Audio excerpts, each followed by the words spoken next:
Армысыздар, құрметті көрермен. Түркия біздің көпшілігіміз үшін бұл ел жағажайларымен, қонақ үйлерімен, тәттілерімен, мешіттерімен және бітпейтін сериалдарымен танымал. Шындығында Түркия бұл әлде қайда қонақжай, тарихы мол, керемет адамдардың елі. Маған бұл ел қатты ұнайды. Сондықтан бүгінгі шығарылымда сіздерге түрік ұлтының дәстүрін, тарихын, қазіргі өмірін баяндауды шештім. Бірақ бейне басталмас бұрын, мен әдеттегідей сіздердің жазған жылы лебіздеріңізге алғыс айтқым келеді. Сіздердің әрбір басқан лүпілдеріңіз біздің арнаның дамуы үшін маңызды рөл атқарады. Сондықтан да арнаға жазылып, бейнені достарыңызбен бөлісіп, қолдау көрсетуді ұмытпаңыздар. Баршаңызға жақсы қаралым тілеймін.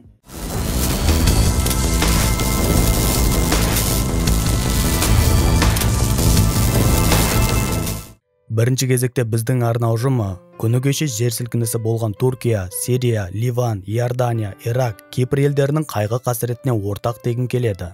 Бұл жағдай өте көп адамның өмірін қиды. Көптеген балалар жетім қалды. Осы сұмдық оқиғадан бауырлас халықтар тез айықсын деген тілектеміз. Түркия Республикасы Еуропа мен Азия шекарасында орналасқан. Аумақтың 3% Еуропада, қалған 97% Азияда. Бірақ сол 3% жер НАТО құрамына кіруге айтарлықтай септігін тигізді. Елдің ауданы өте үлкен, шамамен 800 мың шаршы шақырым. Онда 88 миллионнан астам адам тұрады. Түркия құрлықта Болгария, Грузия, Армения, Әзербайжан, Иран, Ирак, Сирия және Грециямен шектеседі. Теңіздегі түрік көршілері Румыния, Ресей, Кипр және Украина. Түркияда әрқашан жылы деген стереотип бар. Бірақ бұл шын мәнінде шамалы қате пікір. Түркия елі өте үлкен және көбінесе таулы. Сондықтан Түркияның әртүрлі аймақтарындағы климат әртүрлі. Түркияда әдемі жағажайлар да, тау шаңғысы курорттары да бар. Айтпақшы, Түркия жағалауын 4 теңіз шаяды. Жерорта теңізі, Эгей теңізі, Қара теңіз, Мәрмәр теңізі. Сондықтан Түркияның жағажайлары әлемдегі ең керемет жағажайлар қатарына жатады. Тіпті Түркияның көптеген жағажайлары әлемдегі ең таза және ең мөлдір жағажайлар дәрежесін алып, көк жалаумен марапатталған. Түркияның туы осындай көрініске ие.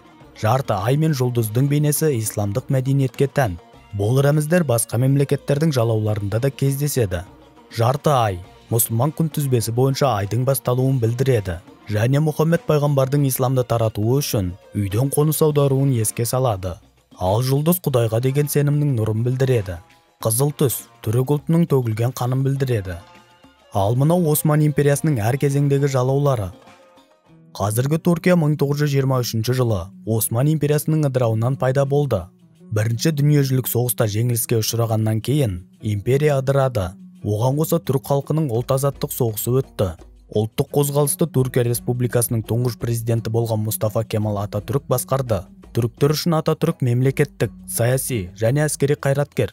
Ол аңызға айналған абыройлы адам. Оның портреті көптеген қоғамдық орындарда ілулі тұр. Ататүрік бір қатар маңызды саяси, әлеуметтік және мәдени реформалар жүргізді. Осылайша ол өз халқының құрметіне ие болған. Оның тұсында сұлтандық таратылды, республика жарияланды, зайырлы оқыту жүргізілді, жаңа қылмыстық және азаматтық кодекстер қабылданды, дінді мемлекеттен бөлді, әйелдерге сайлау құқығын берді, ұлттық банктер құрды және киім мен тіл реформаларын жүргізді. Түріктер бұл адамды жақсы көретіні соншалық, ол жайлы жаман сөйлегеннің басын алуға дайын. Жалпы қазіргі Түркияның аумағы көптеген ежелгі мәдениеттер мен мемлекеттік құрылымдардың бесігі болды.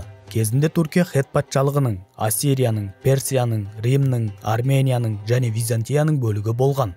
Бұл жер көптеген тарихи оқиғаларды байланыстырады. Қазір түрік жерінде көне гректердің қалалары мен ескерткіштері көп. Тіпті мұндай гректердің көне қалалары Грецияның өзінде жоқ. Мұнда екі ежелгі әлемнің кереметі бар. Эфестегі Артемида храмы және Геликарнастағы кесене. Бұрын олар осындай кейіпте болған. Ал қазір мынандай. Бұл жерлерде аңызға айналған Трояда болған. Гай Юлий Цезарь әйгілі Вени, Види, Вици сөзінде осы аймақта айтқан. Латын тілінен аударғанда келдім, көрдім, жауладым деген сөз. 1299 жылы Осман түріктері Осман мемлекетін құрды. 1453 жылы Византия құлағаннан кейін Осман мемлекеті империя болды және сұлтанатқа айналды. Осман империясы 6 ғасырдан астам уақыт өмір сүрді. Бұл империя Азия мен Еуропаның кең аумақтарын басқарды. Осман империясының алтын ғасыры 16-17 ғасырда болды. Осы кезеңде қазіргі Алжир, Тунис, Египет, Балқан елдері, Венгрия, Словакия және бүкіл таяу шығыс, соның ішінде ислам ордасы болған Мекке мен Медина Осман билігінде болды. Осылайша бұл көп тілді, көп ұлтты мемлекетке айналды. Осман империясы кезінде бар жоғы 36 сұлтан билік етті. Олардың 8-і өз өлімімен өлген жоқ. Біреу шайқас алаңында қаза тапты. Екеуі уланды. Екеуі тақтан тайдырылғаннан кейін өлім жазасына кесілді. Ал қалғандары жай ғана қастандық жасалып өлтірілді. Осы себепті сұлтанның жұмысын өте ауыр және қауіпті деуге болады.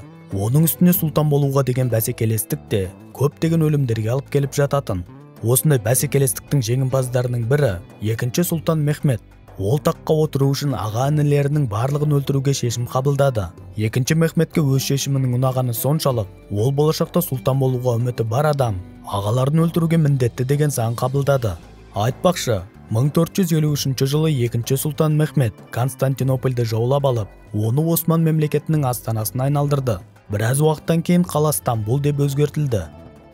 Түрік сұлтандарының гаремі. Гарем тыйым салынған және құпия дегенді білдіреді. Бұл адам өмірінің ең құпия және жасырын тұсы. Артық көзден жасырылған үйдің бір бөлігі. Осман империясындағы кейбір сұлтандардың гаремі 2000-нан астам әйелді қамтыды. Гаремге қыздар күң ретінде немесе өз еркімен келетін. Көптеген ата-аналар өз қыздарын сұлтан гареміне жастайынан сататын. Әрине бұл қадамға жағдайы төмен адамдар ғана барған. Егер қызда жаман мінез құлық немесе белгілі бір кемшілікке ие болса, онда қыздың құны төмен болады. Егер қыз мүлдем нашар болса, ол уақыт өте гаремнен далаға қуылуы мүмкін. Қуылған қыз әрине жақсы жолға түспейді. Гаремді жүзікшілер үйімен шатастырмаңыз. Ол жерде қыздар білім алып, барлық қажетті дағдыларды үйренеді. Оларға этикет, би, музыка және ер адамды қанағаттандыру дағдылары үйретіледі. Сондай-ақ көптеген күңдер өмір бойы сұлтанды көрмей өтуі де мүмкін. Гаремде белгілі бір ережелер мен тәртіп болды. Осындай ережелерді тіпті сұлтанның өзі де ұстануы керек еді. Мысалы, жұма күні сұлтан күңдермен емес, әйелмен бірге өткізуге міндетті болған. Егер ол мұндай ережелерді бұзса, әйел сотқа жүгіне алатын. Гарем қыздарында сұлтан бөлмесіне баруының белгілі бір кестесі болды. Гарем қызметшілері сұлтанның талғамына байланысты сұлу қыздарды әлемнің түкпір-түкпірінен іздеген. Әрбір сұлтанның белгілі бір сұлулық стандарттары болғанын түсінуіміз қажет. Мысалы, сұлтан Ибрахим толық әйелдерді ұнатқан. Сондықтан ол үшін империядағы толық әйелдердің сұлуларын жинаған. Ибрахимнің сүйікті күңінің салмағы 230 келі еді. Лақабаты шекерпара болған, яғни қант сияқты тәтті дегенді білдіреді. Кейбір гарем қыздары уақыт өте шенеуліктерге тұрмысқа шығатын. Көп жағдайда қыздардың ұлты грузин, орыс, хорват, украин болған. Мұсылман ұлттарының қыздары гаремге өте сирек алынды. Сұлтаннан кейінгі гаремдегі ең маңызды адам падишахтың анасы Валиде сұлтан тұрды. Валиде ханымнан кейін қазынашылар тұрды. Олар гарем қазынасымен және күңдерді тәрбиелеумен айналысты. Еркек жынысынан гаремге сұлтаннан басқа тек евнухтардың кіруіне рұқсат етілген. Евнух деген жынысынан айырылған еркек. Хасеки атағы шығу тегі бойынша құлдан тараған күңдерге берілетін. Сұлтан Сулейман өзінің сүйікті Хасеки Хюремге Валидеден кейінгі ең жоғарғы атақ беріп, құлдықтан босатып, еркін әйел ретінде үйленеді. Ұлы Сулейман мен Хюрем сұлтанның қабірлерін көру үшін Стамбулдағы үлкен Сулеймания мұсылман ғибадатханасының аумағына бару керек. Барлық сұлтандардың ішінде ұрпағы ең көп болған 3-ші Мұрат сұлтан. Әртүрлі ақпарат көздеріне сүйенсек, оның 50-ден 130-ға дейін баласы болған. Осы деректердің арқасында 3-ші Мұрат сұлтан гаремнен шықпағанын байқасақ болады. Ал 4-ші Мұрат сұлтан гаремді емес адам өлтіргенді ұнатқан болса керек. Ол 7 жыл ішінде 20 мың адамды өлім жазасына кескен. Шындығында гарем жайлы қазіргі көпшілік қате түсінеді. Гарем сол кезде белгілі бір мемлекеттік институт болды. Онда империяның көптеген ақылды және талантты әйелдері өмір сүрді. Гарем қыздары жалақы және мереке күндері сыйлықтар алған.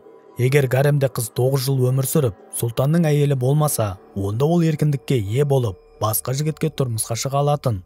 Сұлтанның өмір сүруі және оның сарайларымен жақынырақ танысу үшін 400 жыл бойы Осман империясының Стамбулдағы басты сарайы болған Топкапи сарайына бару керек. Топкапи сарайында 25 сұлтан дүниеге келген. Бұл сарай билеушілердің жеке резиденциясы, Осман империясының білім беру және әкімшілік орталығы болды. Қазір бұл жерде мұражай бар. Топкапи әлемдегі ең ірі сарай кешендерінің бірі. Ол 15 ғасырдың соңында салынған. Барлық залдары мен бөлмелері 700 мың шаршы метр аумақты алып жатыр. Сарай аумағында 5000-ға жуық адам өмір сүрді. Жүздеген күңдер, евнухтар, сонымен қатар күзетшілер мен қызметшілер.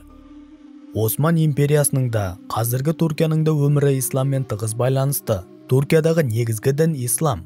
Онда 80.000-ға жуық мешіт бар. Оның 3000-ы Стамбулда. Түркияның ең танымал мешіттері Стамбулдағы Айя София көк мешіті және Сулеймания мешіті. Айтпақшы, Айя София мешіті бастапқыда ең үлкен христиан соборы ретінде салынған. Осман империясы кезіндегі мұсылмандардың христиандарға деген көзқарасы нашар еді. Осман империясында өмір сүрген христиандардың бостандығы өте шектеулі болды. Түріктер оларды екінші дәрежелі азаматтарға жатқызды. Христиандар мен яһудилердің құқығы түріктермен салыстырғанда әлде қайда төмен болған. Мысалы, шаруаларға қару алып, атқа мінуге тыйым салынды. Мұсылман емес халықтан қан салығы жиналды. Бұл салықтың мәні мынада: христиан ұлдары отбасыларынан алынып, мұсылман ретінде тәрбиеленді және оқытылды. Осындай балалардан элиталық Осман әскерлері, янычарлар құрылды. Бірақ қалай болғанда да, түрік жері мұсылмандар үшін де, христиандар үшін де ерекше. Қазір Түркия қылмыстық құқық бұзушылықтар саны бойынша әлемдегі ең қауіпсіз елдердің қатарына кіреді. Елде сіз өзіңізді өте қауіпсіз, жайлы сезінесіз. Бірақ мұнда өте мұқият болу керек. Егер сіз өзіңізді қалыпты ұстасаңыз, ережелерді сақтасаңыз және өз әрекетіңізбен, сөздеріңізбен, сыртқы түріңізбен ешкімді қорламасаңыз, сізге төнер қауіп жоқ. Және туристерге арналған аудандардан шығып, бейтаныс қараңғы көшелерге кірмегеніңіз абзал. Стамбул үлкен қала. Оның ұзындығы 150 шақырым, ені 50 шақырым. Айтпақшы, бұл Еуропадағы адамдар ең көп қоныстанған қала. Мұнда шамамен 15 миллион адам тұрады.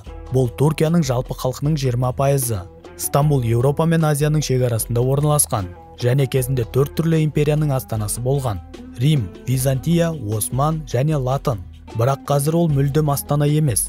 Түркияның астанасы елдегі екінші үлкен қала, Анкара. Ол мемлекеттің орталығында орналасқан. Түркияда Анталия, Измир, Бодрум сияқты қызықты туристік қалалар бар. Туризм ел экономикасындағы маңызды компоненттердің бірі, бірақ ең бастысы емес. Энергетика Түркия экономикасының негізгі саласы болып табылады. Елде автомобиль өнеркәсібі жақсы дамыған. Renault, Ford, Fiat, Hyundai, Toyota, Honda, Opel, Daimler маркаларындағы көліктерді жинайтын 13 автомобиль зауыты бар. Түркияның химия өнеркәсібі де жақсы деңгейде. Түркия тектоникалық ахуалдық аймағында болғандықтан, оның жер қойнауы кендер мен металдарға бай. Түркия ауыл шаруашылығында да айтарлықтай жетістіктерге жетті. Түркия Республикасы орман жаңғағы, өрік, шие, құрма және басқа да көптеген көкөністер мен жемістерді жинау бойынша әлемдік көшбасшы. Жалпы көкөністермен қоса түрік тағамдары да өте дәмді. Түркияда болсаңыз, сіз жергілікті кебаптарды міндетті түрде сынап көруіңіз керек. Елде сонымен қатар әртүрлі теңіз өнімдерінен жасайтын көше тағамдары да жетерлік. Географиялық орналасуына байланысты елде көптеген жағалаулар бар. Сәйкесінше теңіз өнімдерінде тапшылық жоқ. Ал ең маңыздысы осы тағамдардың арзан болуы. Тағы Түркия қандай тағамдармен атақты дейсіз ғой? Әрине тіл үйірер тәттілерімен: баклава, халва, рахат лукум. Айтпақшы, рахат лукум сөзбе-сөз аударғанда ләззат тілімі дегенді білдіреді. Ал түрік кофесі туралы бүкіл әлем біледі. Түркия бұл сусынға өте құрметпен қарайды. Сұлтан Сүлейменнің өзі бұл сусынға ерекше назар қойған. Тіпті алғашқы кафехана 16 ғасырда Сүлейменнің билігі кезінде пайда болды. Әйтсе де Түркиядағы ең басты сусын кофе емес, шай.